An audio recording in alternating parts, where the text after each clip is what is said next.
Now, I don't think it's any question at all that the new X700 Signature Series is an attractive looking tractor. And because of that, they also put some nice aluminum wheels on. I gotta say, as nice as they look, I kind of hate that they did this on a tractor that's capable of the things that this is capable of. The reason that is because you cannot just put the 50-pound or any of the wheel weights on these wheels. You can do it with the wheel, however, you have to buy a separate adapter ring that goes on the back side, and that provides you holes, to mount the wheel bolts. I don't like that idea, and I also wanted to have a little bit more versatility as far as tire options, so I ended up purchasing a couple things to solve this problem, and that is in the form of ag tires.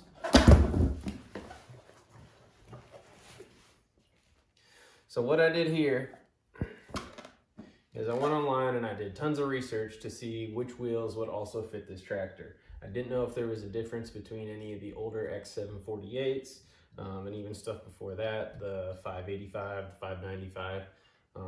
Those models that are built on the same frame have similar types of transaxles and stuff like that, and then also four-wheel drive. Couldn't find a whole lot, did as much research as I could, and landed on a couple part numbers for wheels here. So we will go over those.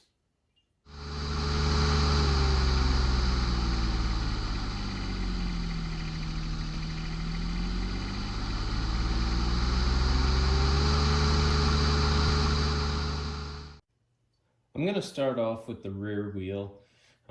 That I would say is the main business end of this tractor. So there are some differences in part numbers of this wheel. So this is a 12 by 9.5 wheel. And I came to find that Deere makes multiple part numbers for this size of wheel. So I pretty much used the one that I was seeing being a common part number amongst all of the 2000s plus era 500, 700 heavy duty garden tractor series. So this one specifically, I landed on part number M121628. This one specifically says, when you look at it on John Deere's website, in parentheses 16-inch inset.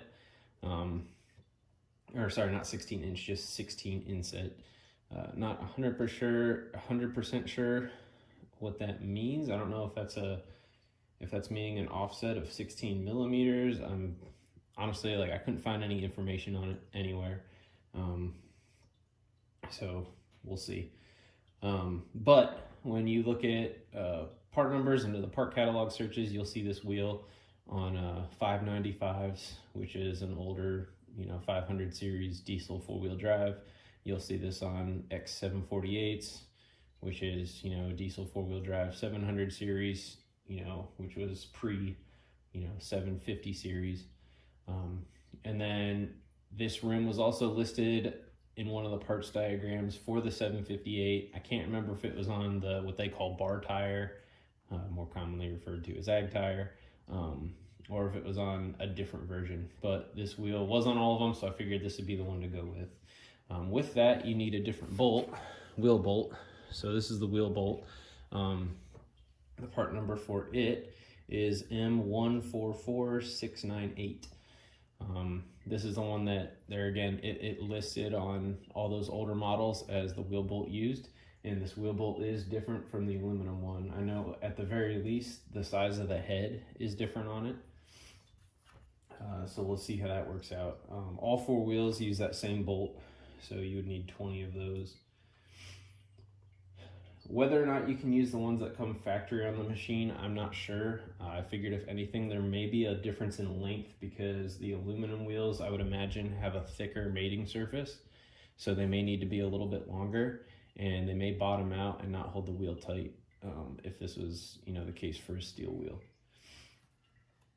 So that is about it for the specs for the rear wheel. I do have on here Carlisle True Powers. Had a heck of a time finding one place that sold a whole set for a reasonable price shipped to Alaska, but I ended up finding them. So again, if I didn't mention before, the whole point of this is I figured I wanted to be able to hang weights on it, and the only time I really needed weights is if I want this for snow plowing and whatnot, and then doing any kind of ground engaging work. But it kind of worked out because then I have a second set of wheels, that are going to be lighter all around with tires for grass cutting. So it'll be that easy to swap them out. So let's talk about the front wheels now. The front wheel for this setup that I went with, there again, I think there's multiple versions. This is a similar wheel that I've seen some people say are used on a 1025R. I've gotten some feedback from some people on either different forums or on Facebook pages that they use 1025 wheels on their 758s. And people do it. The only thing is they look like they stick out a bit, so either they have them mounted backwards or the 1025 may have a different offset of the wheel. I ended up going with, what was on the diagram for the 750 or for the 748. I can't remember if I saw this one specifically on the 758 or not. One thing I will point out is you can also, since I'm not really using the front wheels to hang any weight on, I just wanted to have the matching wheel. If you want it to look a little bit better, you could get the special edition wheel from earlier 758s, and from the special edition, which would be the later model 748s, looks like this.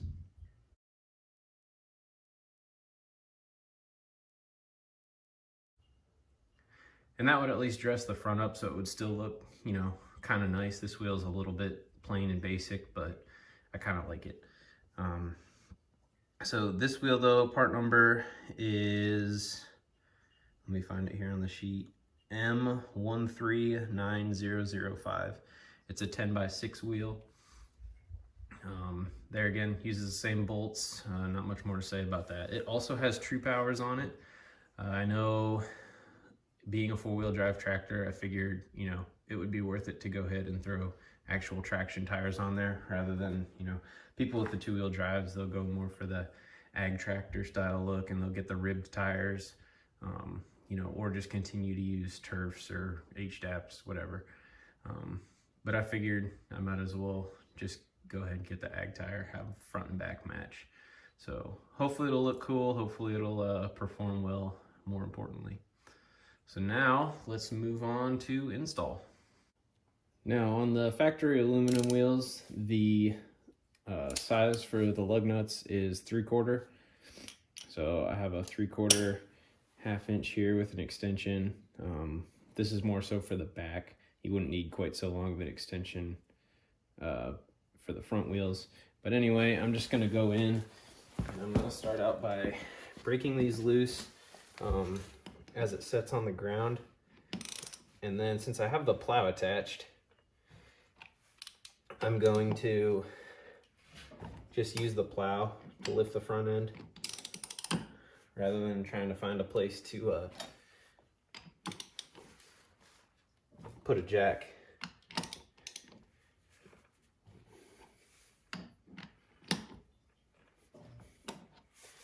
And we'll do that to the other side and come back and lift it. All right, we got all the wheel bolts loosened. Now I'm gonna start her up and lift this thing up just a little bit.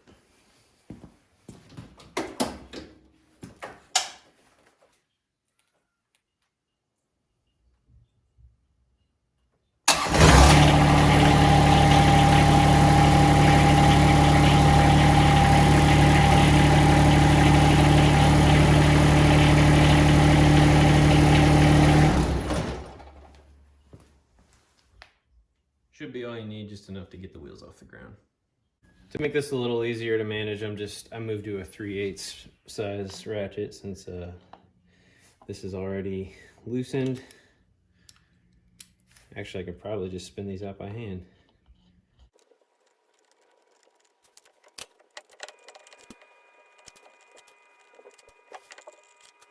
And pull off your wheel. So this did appear,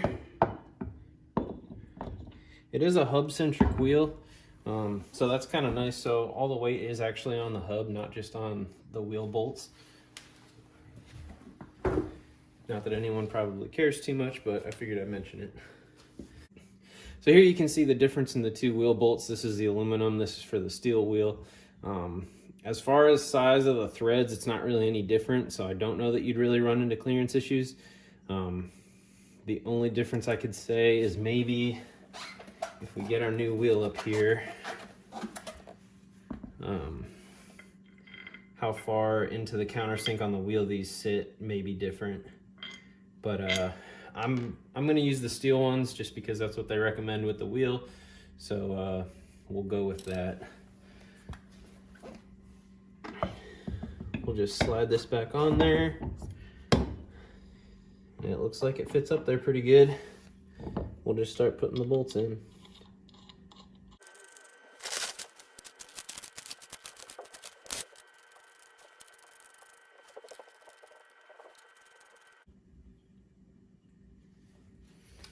And then I'm gonna just snug each of these a little bit. Sorry, there is a difference also. These are 5/8 for the head, so you'll need a different size socket.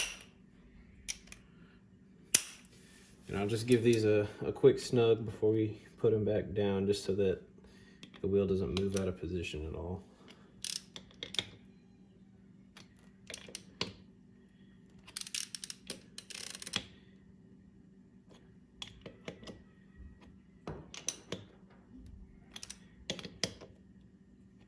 I'll final tighten these once I get it back on the ground.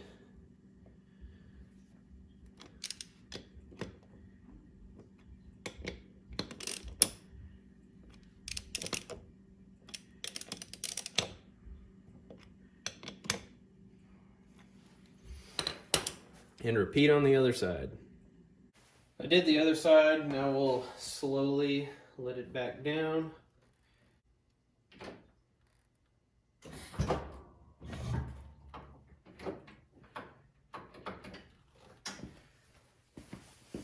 And then we'll do our final tightening.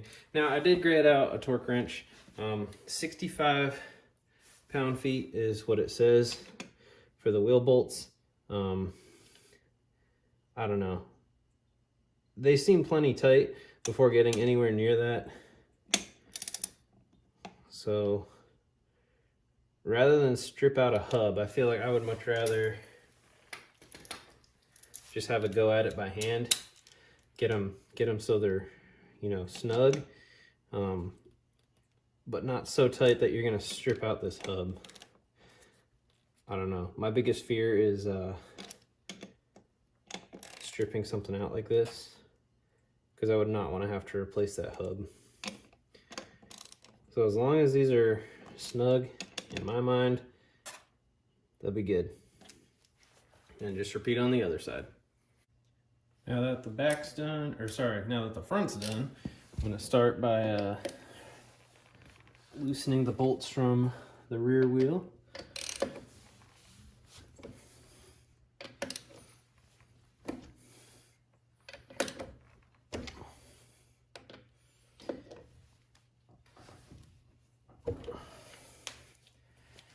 Repeat on the other. I'm gonna jack the back of this up from the rear hitch plate with a block of wood between the jack and the plate. Just enough to get the wheel off the ground a little bit, and then finish removing the bolts. I'm sorry, it's probably obvious how to remove a tire, change it out, but I figure I'll show the process.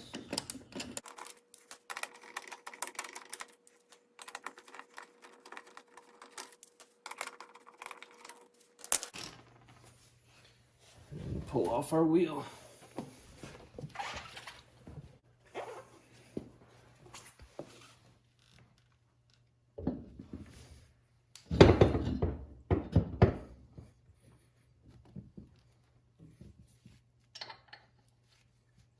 Lift it into place and start in some of the bolts.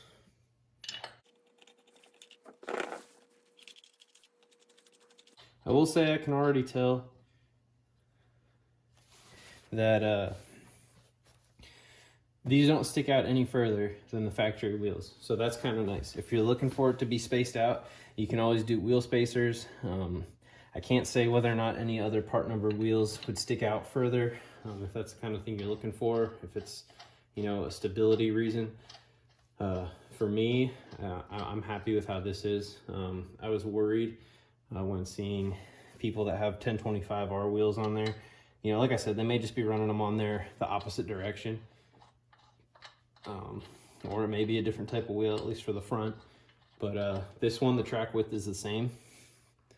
So I would say if you're looking to just do a straight up swap, then these are the part numbers to go.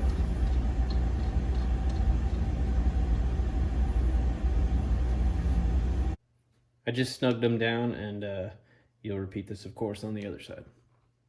And now we'll slowly let her down.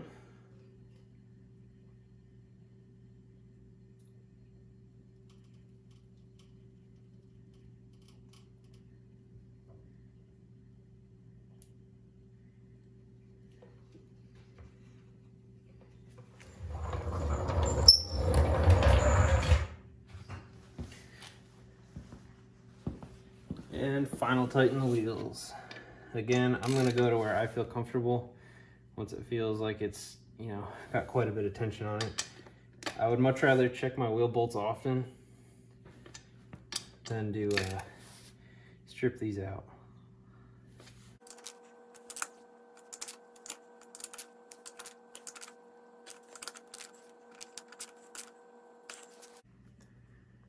Got her all tightened up, and there we are.